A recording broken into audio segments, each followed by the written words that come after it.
माँ बच्चा पैदा करने वाली है, ये बात पप्पा को दूसरी शादी करने से रोक देगी। और उसके बाद? उसके 9 महीने बाद घर में एक नवजात बच्चा आएगा, लड़का।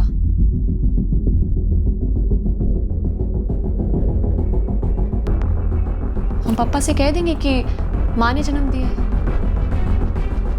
लेकिन दीदी, हम एक नवजात बच्चा और वो भी लड़का कहाँ से लेकर आएंगे?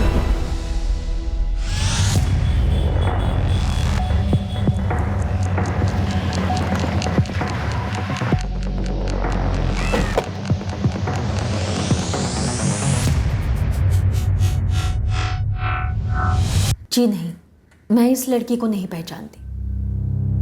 लेकिन हाँ, गीता को हमने आधारदीप हॉस्पिटल में एडमिट करवाया था। हमारी एक वॉलेंटियर है जिसको पता चला था कि गीता प्रेग्नेंट है।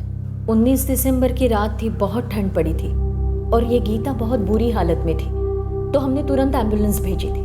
पारुल जी, ये लड़की गीता के टच में थी, उसके बच्चे के लिए। अच्छा जी, और इस लड़की ने डहाणू के एक हॉस्पिटल से बच्चा चुराया है, किसी रैकेट का हिस्सा हो सकती है। लेकिन फिर भी मैं समझ नहीं पा रही हूँ कि इस केस में हम आपकी मदद कैसे कर सकते हैं। आप हमें गीता के बारे में थोड़ी और जानकारी दे सकती हैं। तो फिर आप हमारी टीम की वॉलेंटियर अंजलि से बात कीजिए, क्योंकि अंजलि की ही गीता पर पहले नजर पड़ी थी और अंजलि ही गीता को लेकर अस्पताल गई थी।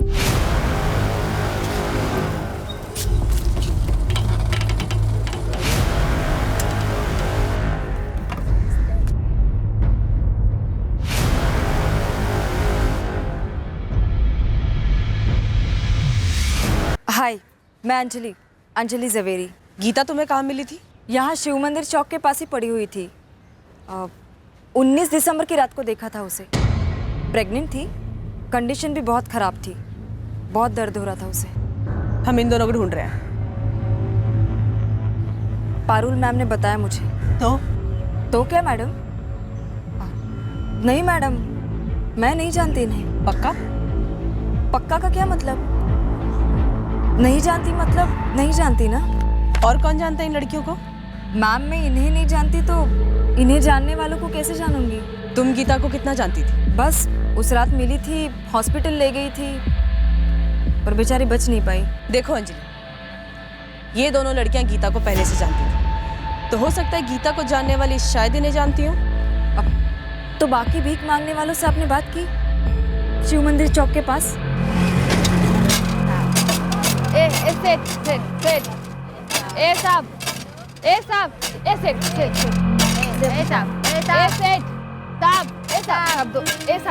शायद उनमें से किसी ने इनको गीता के साथ देखा हो, या गीता ने इन्हें कुछ बोला हो। सही कह रही हो, चलो मेरे साथ। कहाँ? शिव मंदिर चौक।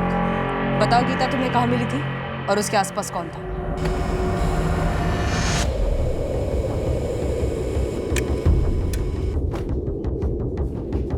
सर, ये वलसाड और सूरत दोनों ही आरटीओ से आए हैं। इसमें GJ और नंबर 46 से शुरू होने वाले सारे स्कूटर के डिटेल्स हैं सर। एक रजिस्ट्रेशन नंबर को अच्छी तरह से स्कैन करना होगा। पता नहीं इनमें से कौन सा नंबर हमारे काम का निकला है। पूरे वलसाड़ में लड़के फील्डिंग कर रहे हैं सर।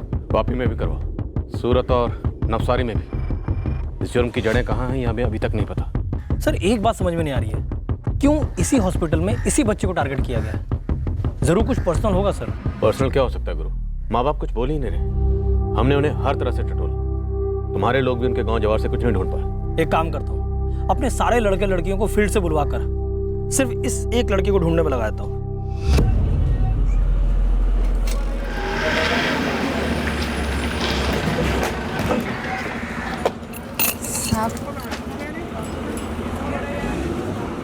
आशा और पद्मा। मैं आशा साहब। साहब, आपको हमारा नाम कैसे मालूम? तुम दोनों से कुछ बात करनी है, चलो। लेकिन हमने क्या किया है साहब? कुछ किया नहीं है, सिर्फ बात करनी है। चाय नाश्ता भी करवा देंगे, चलो। हमको कोई चाय नाश्ता नहीं करना है साहब। साहब, हम पर कोई गलत इल्जाम न ठोको साहब। इल्जाम नहीं लगा रहे हैं, सच में बात करनी है, ले चलो। लेकिन साहब कुछ तो बताइए कैसे? बोला ना, सिर्फ बात करनी है, गिरफ्तार नहीं करना है। कम इन सर। या कम इन। सबके स्टेटमेंट्स फाइल कर दी? जी सर। सर, मुझे लगता है अपना सिक्योरिटी वाला शमशेर और नर्स पूजा, इन दोनों ने जानबूझकर उस किडनैपर को अनदेखा किया होगा। उन दोनों के खिलाफ हमें कोई ना कोई एक्शन तो लेना ही होगा। अब उन दोनों का कोई इन्वॉल्वमेंट है या नहीं, इस बात का पता तो पुलिस लगाएगी। हमें सिर्फ उन्हें कोऑपरेट करना है और हमारी इंटरनल इंक्वायरी शेयर करनी है। केस करेंगे हम पर? बच्चे के माँ बाप? अगर करेंगे तो तब की तब देखेंगे। बच्चा मिल जाना चाहिए। ऑब्वियसली गायत्री। और कुछ डिस्कस करना? नहीं। क्यों लालू उस वक्त नहीं रोया? क्यों मेरी आंख नहीं खुली जब वो लड़की हमारा बच्चा उठा कर ले गई?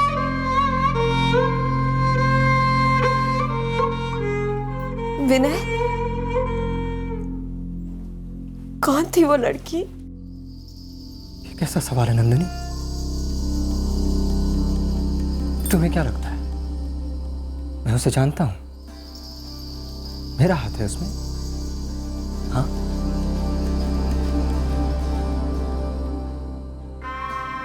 अपहरण होता तो फिरौती मांगते ना। फिर क्यों? कितनी सी जान। हेलो, हमारा पोता। हमसे कुछ छुपाया तो नहीं गया है ना? विनय और नंदिनी ने खाना भी मंगाया, पैक करके मिलेगा।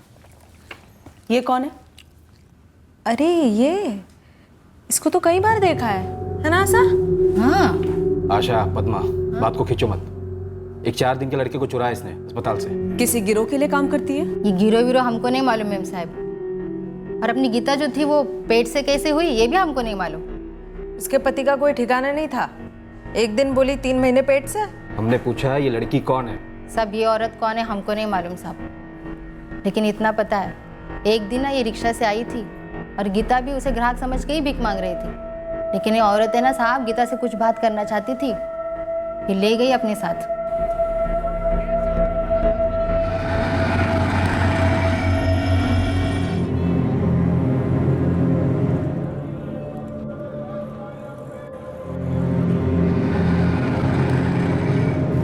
ए माई दे दे, माई दे दे, गरीब की दुआ लगेगी माई। माई दे दे, माई दे दे, माई दे दे ना, ए माई दे, गरीब की दुआ लगेगी माई। ए माई हमें भी दे दे, हमने क्या पाप किया है? ए माई दे। कौन थी वो? नाम, कहाँ से थी? गीता से क्या बात हुई, कुछ पता है? ये तो नहीं पता मैडम कि उसकी गीता से क्या बात हुई थी, लेकिन उस दिन के बाद वो रोज आती थी गीता से मिलने। और जब हम नहीं होते ना तब भी वो गीता से मिलने आती थी। कैसे पता? अरे साहब, गीता खुद बताई हमें।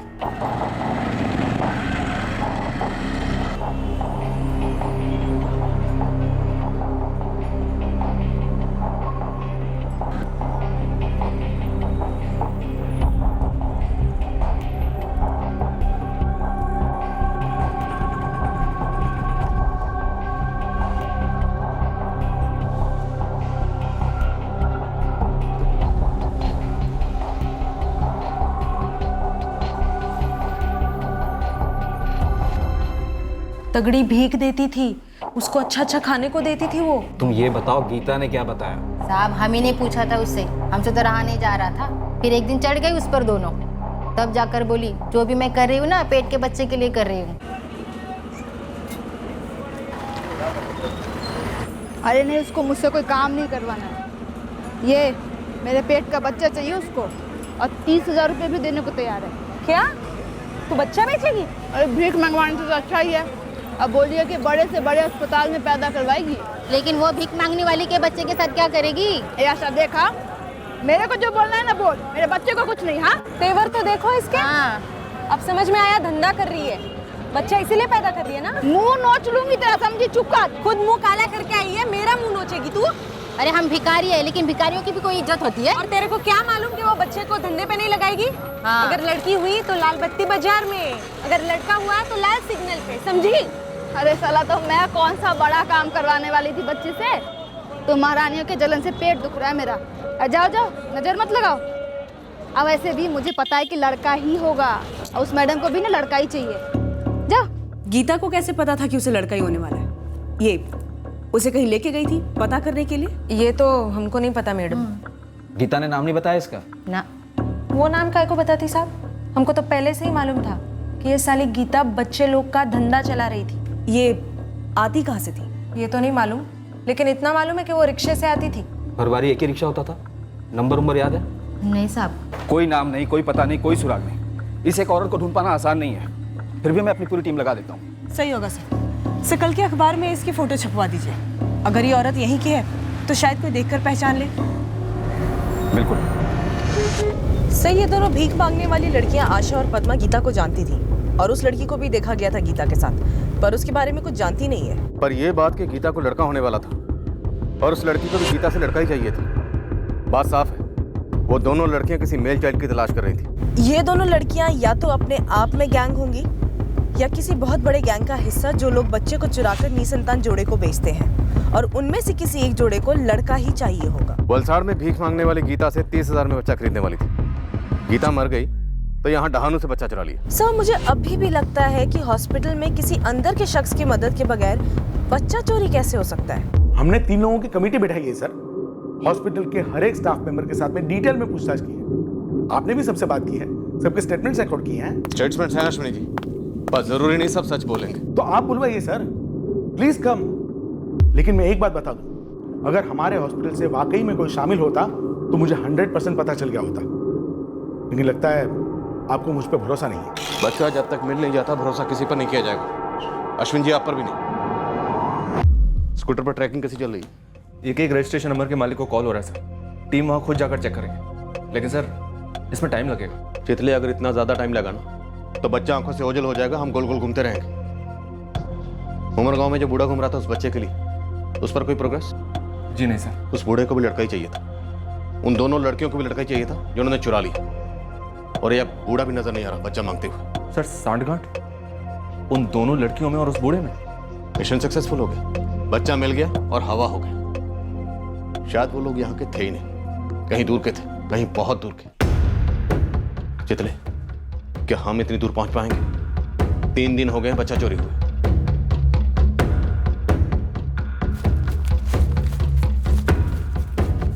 और फिर आया चौथा दिन और अपने साथ लाया इस केस में एक बहुत ही अजीब मोड़। हमने इस मोड़ की बिल्कुल अपेक्षा नहीं की थी।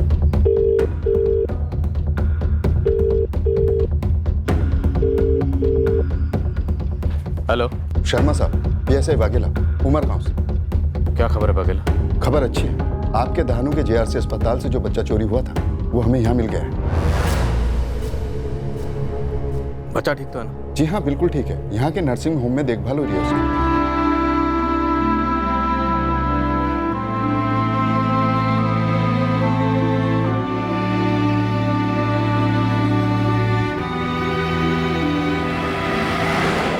उमर गांव में उस सुबह जो हुआ था वो हम सबके होश उड़ा देने वाला था।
मैंने रोने की आवाज सुनी। आवाज सुनते ही मैं यहाँ आया, झाड़ी हटा के देखा तो देखिए, चिट्ठी पुलिस के नाम है तो पुलिस को ही आकर इसे खोलने दीजिए। किसी ने बच्चे को छोड़ दिया है, पर आ तो छोकरो छे।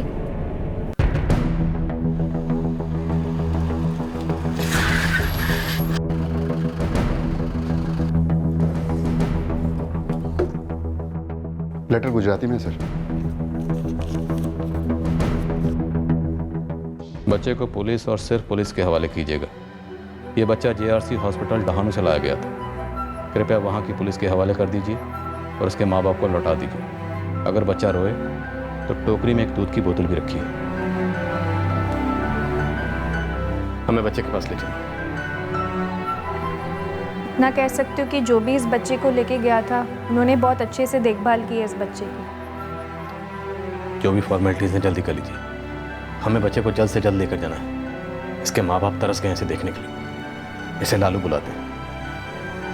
मम्मी पप्पा नी पासे जैसे लालू।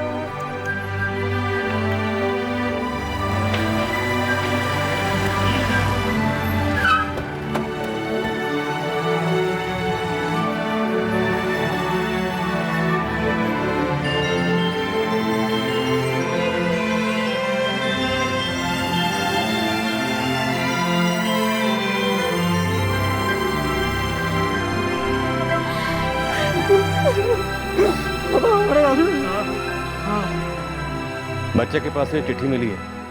उसमें लिखा था कि बच्चा इसी हॉस्पिटल से चुराया गया था। आपका बच्चा आपको मिल जाएगा, लेकिन उससे पहले कुछ फॉर्मेलिटीज हैं वो करनी पड़ेंगी। अब क्या साहब? चाइल्ड केयर कमेटी से कोई आ रहा है। उनकी मौजूदगी में आपको आपका बच्चा अधिकृत रूप से सौंपा जाएगा। हमारा बच्चा हम ही को सौंपेंगे अधिकृत रूप से? वो सब नहीं होगा। हाँ? मैं अपना बच्चा अब किसी को नहीं दूंगी। नहीं। नंदिनी, बच्चा तुम्हारे पास ही रहेगा। ये सिर्फ कागज पत्री के लिए। ये कागज पत्री फतरी ना आप करना मैडम। हम जा रहे हैं हमारे घर हमारे पोते को लेके। चल रहे बिना? चल काशीनाथ जी, काशीनाथ। कानूनी कार्रवाई है कि ये बिना काम नहीं चलेगा। एक छोटी सी बात, ज्यादा वक्त नहीं लगेगा, मान जाइए, विनती करते हैं।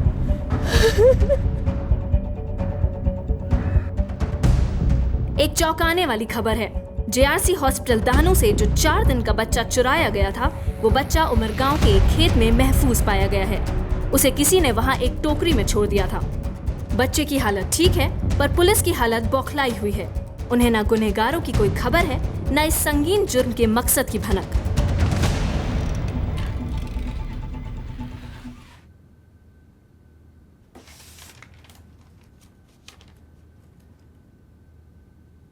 इस टोकरी और कपड़े से तो कुछ खास पता नहीं लग रहा है। और सर ये दूध की बोतल भी बड़े ध्यान से चुनी गई है। लेवल वेवल कुछ नहीं है इस पर। लेटर कंप्यूटर प्रिंट आउट है और गुजराती में। तो इतना तो साफ है कि GJ और नंबर 46 शायद असली हो सकता है। नकली नंबर प्लेट लगाकर गुमराह करने की कोशिश की गई हो, ऐसा लगता नहीं।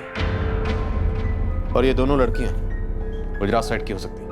अब उमरगांव कनेक्शन सर, जहां ये बच्चा मिला वहीं पर 2-2.5 महीने पहले ये बूढ़ा एक नवजात बच्चे के लिए घूम रहा था। और वो बूढ़ा ढूंढ रहा था एक लड़के को, और इन दोनों लड़कियों ने भी एक नवजात लड़के को ही चुराया। वो बूढ़ा उमरगांव में ढूंढ रहा था और इस अगवा किए बच्चे को भी उन्होंने उमरगांव में ही छोड़ दिया। और इन दोनों लड़कियों ने भिखारन गीता से भी डील की थी। शायद गैर कानूनी तरीके से सेक्स डिटर्मिनेशन करवाया गया होगा। पक्का होने के बाद के लड़का है 30,000 में खरीदने की बात हुई होगी। तो सर हम ये मानकर चलते हैं कि ये बूढ़ा और दोनों लड़कियां एक बच्चा खोज रहे थे, वो भी एक लड़का जो इन्हें वलसाड में भीख मांगने वाली गीता से मिलने वाला था। बच्चा नहीं मिला क्योंकि गीता दिसंबर में चल बसी, इसलिए इन लोगों ने और जगह खोजना शुरू किया। इसी वजह से वो बूढ़ा जनवरी में उमरगांव में आया, लेकिन वहां भी इन्हें कोई बच्चा नहीं मिला। और अब आया मार्च, फिर इन दोनों लड़कियों ने यहाँ ढानू के जेआरसी हॉस्पिटल से उस बच्चे लालू को चुराया। और 4 दिन बाद बच्चा लौटा दिया गया। क्या डर गई थी कि हम इनके गिरेबान तक पहुंचने वाले हैं, या फिर हमारी तहकीकात के इर्द गिर्द किसी ने इन दोनों को टिप दी थी? सर टिप देने वाला या तो यहाँ डहानू के जेआरसी हॉस्पिटल से हो सकता है या वलसाड के आधारदीप हॉस्पिटल से।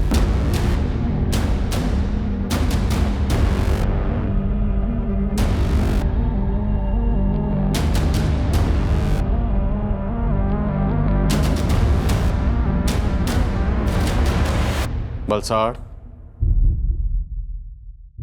उमरगांव, दहानू। हमारे सस्पेक्ट इन तीनों जगह के नहीं हो सकते, लेकिन इन तीनों जगह के आसपास के कहीं के होंगे। सब ये वापी, हमें वापी पे फोकस करना चाहिए क्योंकि यही इन तीनों का सेंटर पॉइंट है। पॉसिबल है। जितने भी GJ46 लिस्ट वाले वापी के रजिस्ट्रेशन है, सिर्फ उन पर फोकस करो। मुझे नहीं लगता ये नंबर जाली होगा। वैसे भी अब बच्चा तो मिल ही गया, तो सीना चौड़ा कर भिड़ते।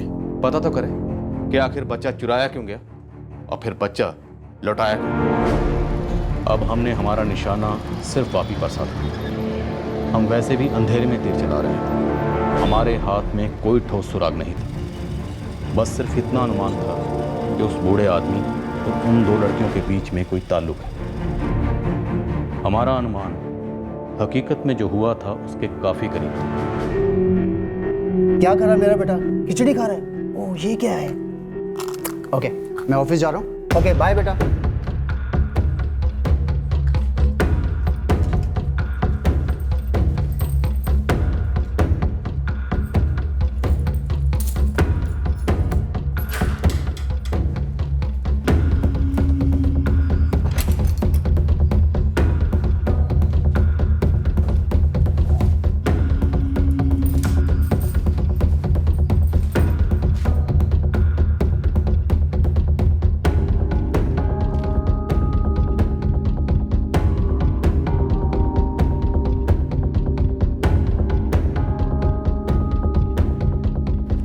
चलो भगवान का शुक्र है सब ठीक ठाक हो गया। ये एक खबर पढ़ने के लिए तो तरस गई थी। चल मुझे काम है, मैं बाद में बात करती हूँ।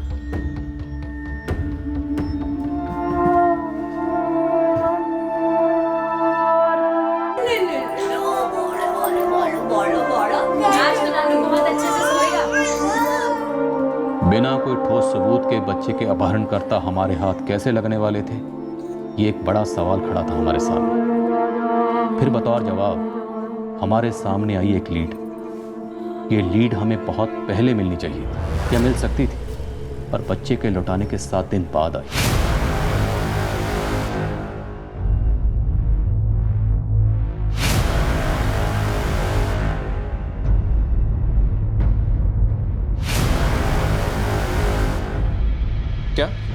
क्या नाम बताए? सर सुनील बाग नाम है मेरा। धानू में रहता हूँ और बोरीवली में सर्विस करता हूँ। इन दोनों लड़कियों को या इनमें से किसी भी एक को जानते हो तुम? नहीं सर, मैं इन दोनों में से किसी भी लड़की को नहीं जानता।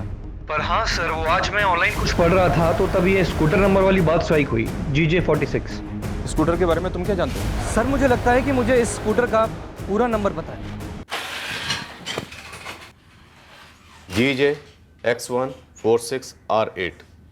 पक्का यही नंबर था? हाँ सर, मेरे ख्याल से यही नंबर था। पिछले 7 दिन से अखबार वाले उस बच्चे के बारे में छाप रहे हैं। पूरे 7 दिन बाद आपकी ट्यूबलाइट जली मिस्टर बाग। अब ये तो आप बोलना मत कि आप न्यूज़पेपर पढ़ते नहीं हैं। एक्चुअली मैडम नहीं पढ़ता, IT में जॉब करता हूँ ना, तो खाने सोने और टॉयलेट के अलावा पूरी लाइफ ऑनलाइन, यहाँ तक कि न्यूज़ भी। वहाँ एक न्यूज़ आई और हॉस्पिटल का नाम भी, और फिर आर्टिकल में वो नंबर वाली बात पढ़ी, तब जाके ये ट्यूबलाइट चली मैडम। तो ये सफ़ेद स्कूटर तुम रोज़ देखते होगे? हमारी बिल्डिंग या ऑफिस के बाहर पार्क रहता हो? जी नहीं सर, एक ही बार देखा था। तो ऐसा क्या खास है इस नंबर में जो एक नज़र में याद हो गया? अब आप लोग मुझसे ऐसे सवालात कर रहे हैं जैसे मैंने खुद कोई क्राइम किया हो। सर उस दिन मुझे सुबह अर्जेंटली किसी काम से ऑफिस पहुंचना था। मैं रिक्शे से स्टेशन की तरफ जा ही रहा था कि तब मेरा ध्यान गया, और वो सर मैं सच कह रहा हूँ, वो लड़की उस टाइम स्कूटर के पास ही खड़ी थी, और जैसे ही मेरी नज़र उस लड़की से मिली तो एकदम से झुक गई। तब मेरा ध्यान सर उस नंबर प्लेट पे गया।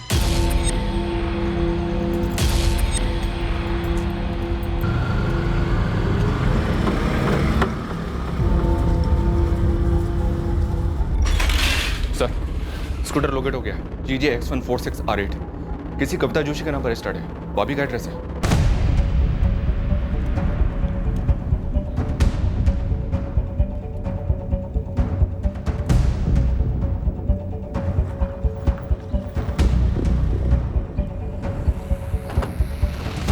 सुनिए, कविता जोशी कहाँ रहती है?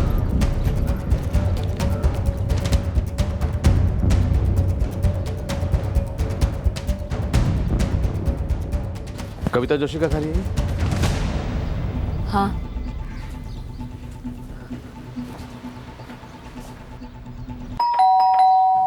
मैं ही हूँ कविता जोशी।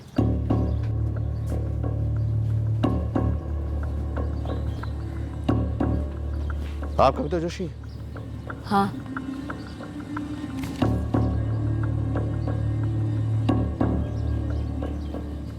आपका स्कूटर कहाँ है? स्कूटर? जी स्कूटर GJ-X146R8 इस नंबर की है, सफेद रंग की है। ये स्कूटर जो आपके नाम और आपके घर के एड्रेस पर रजिस्टर्ड है, देखिए इसे। नहीं मालूम। देखिए मैडम, ये स्कूटर एक बच्चे के अपहरण में इस्तेमाल हुआ, दहानू में। कहाँ है ये स्कूटर? पहचाना आपने? मुझे नहीं मालूम। ये स्कूटर आपके नाम पे रजिस्टर्ड है, कैसे नहीं मालूम आपको? मुझे नहीं मालूम। आपके घर पे कौन कौन रहता है? मैं और मेरी बेटी रत्ना। कहाँ आपकी बेटी रत्ना है इस वक्त? कॉलेज। फोन कीजिए, बुलाइए उसे तुरंत।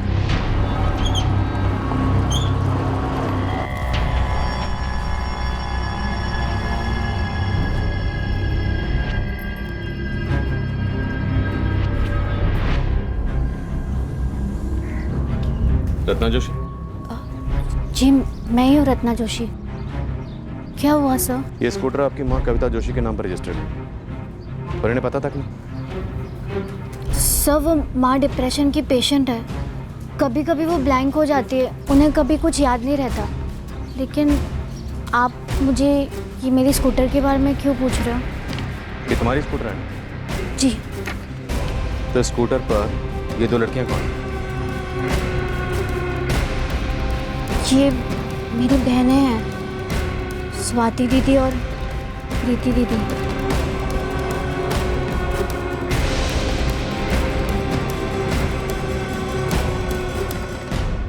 ये स्वाति और प्रीति कहाँ है? वो वापी में रहती है अपने अपने पति के साथ। रत्ना तुम्हें पता था ना कि तुम्हारी स्वाति दीदी और प्रीति दीदी ने दहानू से एक बच्चा चुराया था? दोनों बहनों के एड्रेस? लेकिन सर उन्होंने बच्चा वापस लौटा दिया था।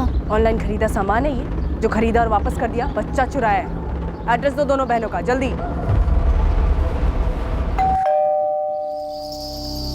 आ रही हूँ, 1 मिनट।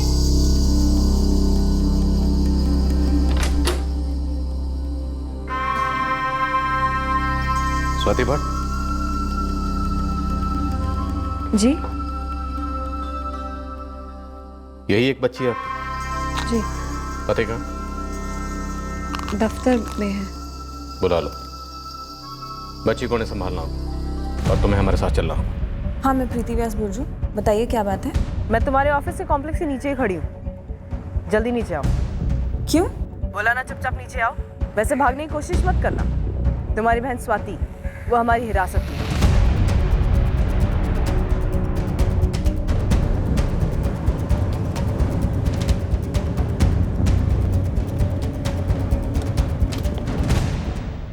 हमारा मकसद बच्चे को नुकसान पहुंचाना बिल्कुल नहीं था सर। तुम लोगों ने बच्चा लौटा दिया, इसका मतलब ये नहीं कि तुम लोगों का जुर्म भी मिट गया।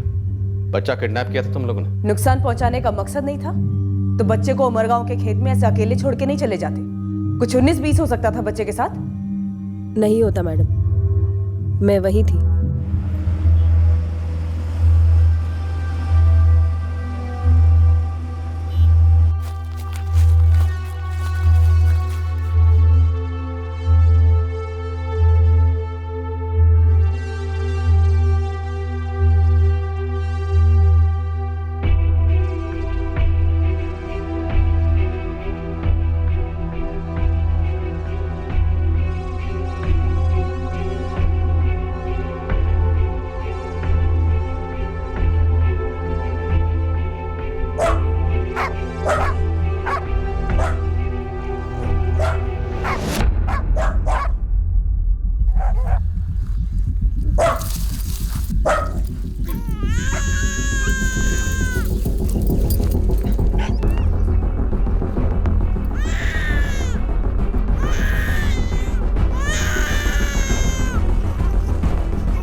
जब तक बच्चा सही सलामत किसी के हाथ नहीं लगा, मैं वहाँ से हिली नहीं थी सर।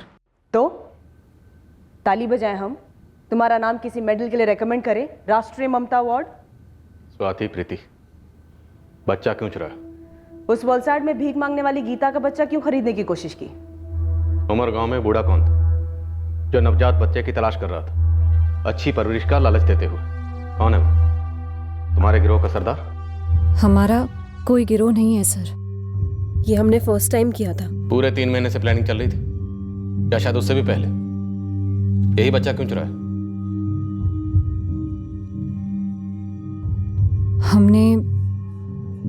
हमने बच्चा हमारी माँ के लिए चुराया। तुम्हारी माँ कविता जोशी के लिए? वजह? रत्ना ने आप लोगों को बताया होगा सर, माँ को डिप्रेशन है, तो 4 दिन का चुराया हुआ बच्चा उस डिप्रेशन का इलाज था। कैसे? कहानियां मत बनाओ। मत भूलो कि तुम लोग इस वक्त हवालात में हो। कहानियां नहीं बना रहे सर, सच कह रहे हैं। ये बच्चा हमने अपनी माँ के लिए चुराया, लेकिन उनका दूर दूर तक कोई लेना देना नहीं है इस सबसे। जो किया हम दोनों ने किया सर, और कोई इन्वॉल्व नहीं है। और कोई भी नहीं? तो फिर उमर गांव में जो बूढ़ा घूम रहा था बच्चे की तलाश में, वो कौन है? वो हमारे नाना जी हैं। मतलब फैमिली बिजनेस है? नहीं मैडम, हमने कहा ना आपसे, हमने जो भी किया अपनी माँ की हेल्प करने के लिए किया।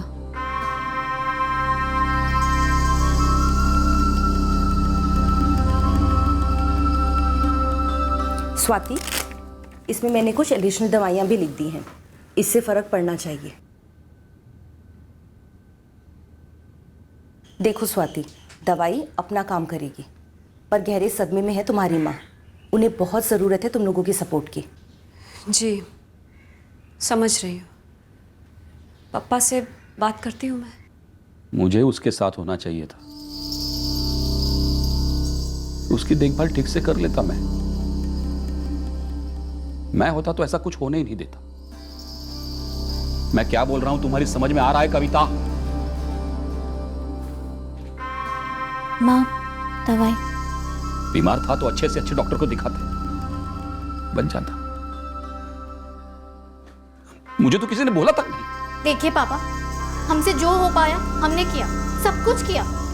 और राहुल हमारा भी भाई था, इकलौता भाई।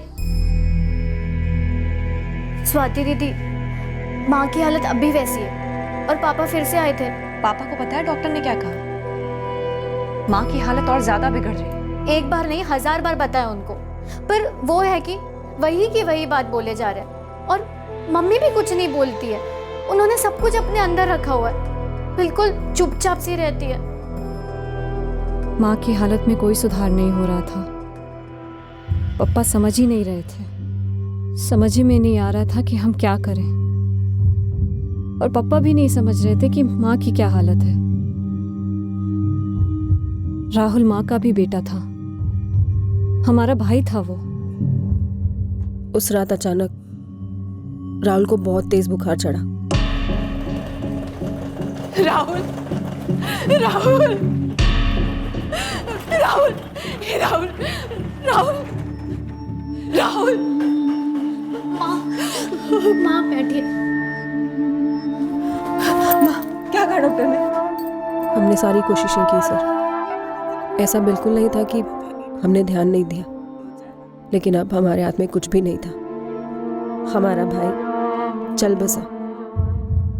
हमें भी बहुत दुख हुआ। राहुल पप्पा का लाडला था, माँ का भी, हम सबका।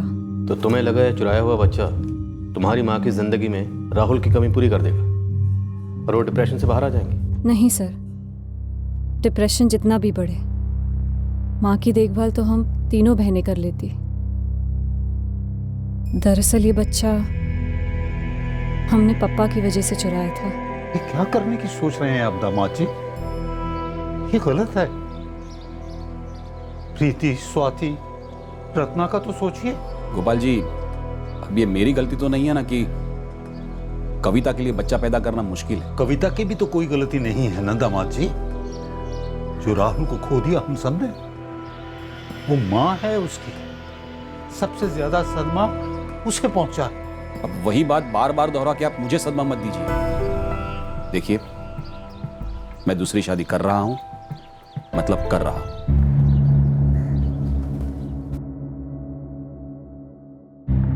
पापा के इस फैसले से हम सब हैरान थे। पापा चाहते थे कि माँ फिर से माँ बने, ताकि उन्हें फिर से एक बेटा मिल सके। हम 3 बहनों के बाद राहुल पैदा हुआ था। जब राहुल पैदा हुआ तब सही मायनों में पापा को बच्चा पैदा होने की खुशी हुई। हम नहीं चाहते थे सर पापा माँ को छोड़कर दूसरी शादी करें, वहां बच्चे पैदा करें। पापा ऐसा करते तो माँ का डिप्रेशन और बढ़ जाता। पापा भी ना कोशिश कर रहे हैं कि मम्मी फिर से माँ बने। अब कौन समझे, एक तो मम्मी की उम्र नहीं है, ऊपर से उनका डिप्रेशन, और पप्पा की उम्र भी तो क्या पागलपन है ये। अगर हम पापा से कह दें कि माँ प्रेग्नेंट है तो?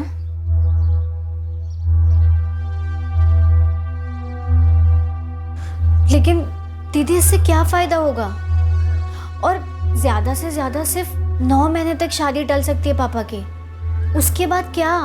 पापा को बेटा चाहिए ना, इसलिए यहाँ आते हैं। अगर हम पापा से कह दें कि माँ प्रेग्नेंट है तो वो वापस यहाँ नहीं आएंगे। हाँ दीदी, लेकिन 9 महीने बाद क्या? दीदी आप क्या करने का सोच रही हैं? नाना, माँ बच्चा पैदा करने वाली है, ये बात पापा को दूसरी शादी करने से रोक देगी। और उसके बाद? उसके 9 महीने बाद घर में एक नवजात बच्चा आएगा, लड़का।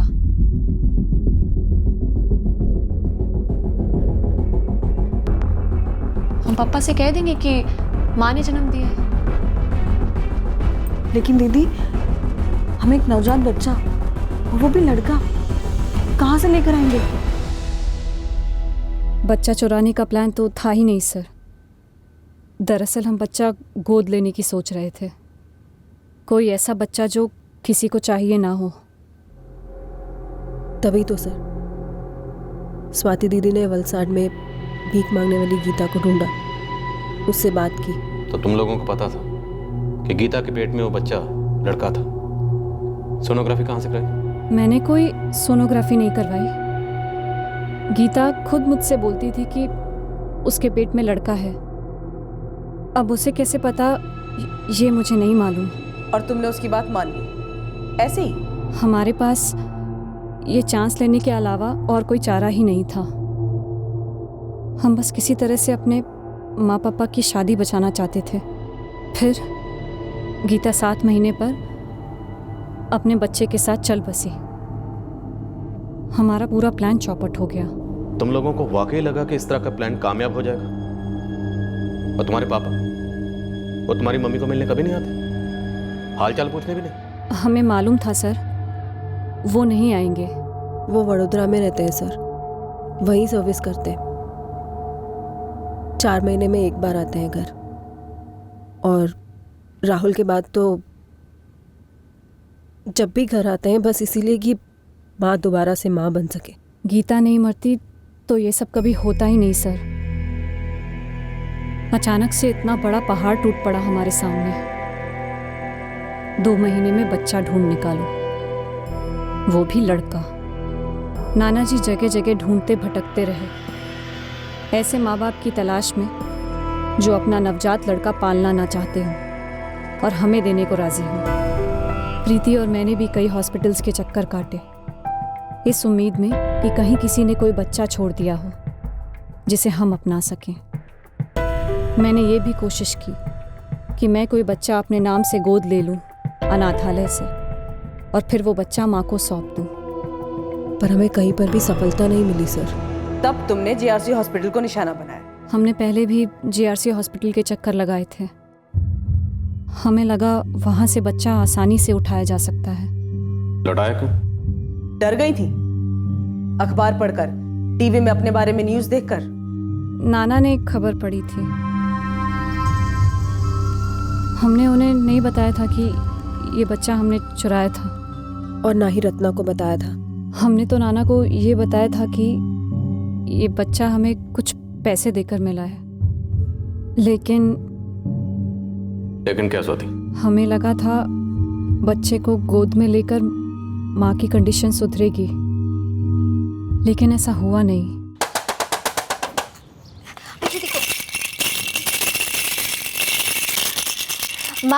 माँ देखो ना, आपका बेटा लौट आया। माँ, राहुल लौट आया, देखो इसे। बच्चा बहुत छोटा था, उसे देखभाल की ज़रूरत थी और माँ की ये हालत थी कि वो खुद की ही देखभाल नहीं कर पा रही थी।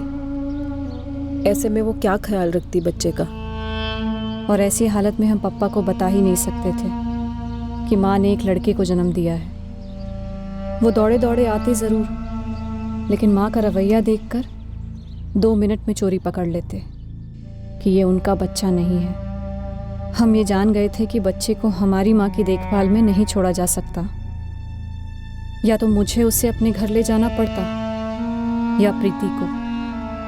लेकिन कैसे ले जाते सर? हमारे पतियों को ये भनक तक नहीं थी कि हम दोनों बहनों ने ये सब कुछ कर दिया है। वो बिल्कुल अनजान थे, यकीन नहीं होता। ये सच है सर। रत्ना तक को हमने नहीं बताया था कि ये बच्चा चुराया हुआ है। वो तो नाना को पता चलने के बाद हमें कबूलना पड़ा। तुम दोनों ने धानु के जेआरसी हॉस्पिटल से इस बच्चे को चुराया है ना? और कोई रास्ता नहीं था नाना। ये देखो,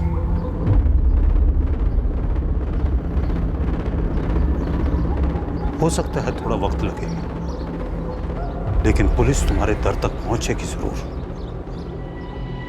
मुझे नहीं लगता तुम्हारी माँ इस बच्चे को संभाल पाएगी और इस बच्चे की वजह से उसकी हालत में कोई सुधार आएगा। बेटा, मेरी मानो, इस बच्चे को लौटा दो। करने दो तुम्हारे पापा को दूसरी शादी और भगवान से प्रार्थना करो कि दुनिया के सारे लड़के उसी के घर में जन्म लें। लेकिन बेटा, इस बच्चे को लौटा दो। कहीं इस मासूम के माँ बाप की हालत भी वही ना हो जाए जो तुम्हारी माँ की। हाँ सर, हमने जुर्म किया, संगीन जुर्म किया सर। हमने स्वार्थी नजरिए से सोचा, सिर्फ अपनी माँ के लिए सोचा। उस बच्चे के माँ बाप के दुख के बारे में तो सोचा ही नहीं हमने। हमें ऐसा बिल्कुल नहीं करना चाहिए था। पता नहीं क्या सोच रहे थे हम। पता नहीं ऐसा ख्याल आया भी कैसे मन में। नहीं आना चाहिए था। ऐसा ख्याल तुम लोगों के जहन में नहीं आना चाहिए था।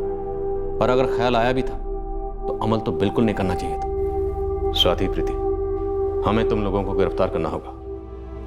चार्जेस लगेंगे तुमको।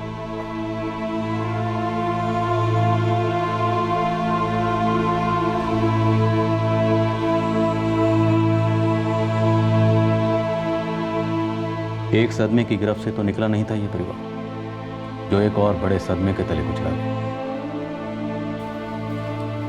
प्रीति और स्वाति के पति दंग रह गए जानकर कि उनकी पीठ पीछे उनकी पत्नियों ने इतनी बड़ी साजिश रची थी।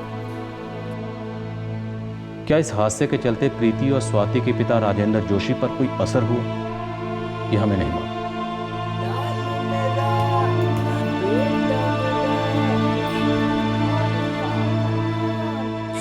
बच्चा अब अपने माँ बाप के पास महफूज है, जहां उसे हमेशा से होना चाहिए था। हमने स्वाति भट्ट और प्रीति व्यास पर किडनैपिंग के चार्जेस लगाए। उन्हें कोर्ट में पेश करने के बाद उनकी जमानत हुई। हमने बेल एप्लीकेशन का विरोध नहीं किया।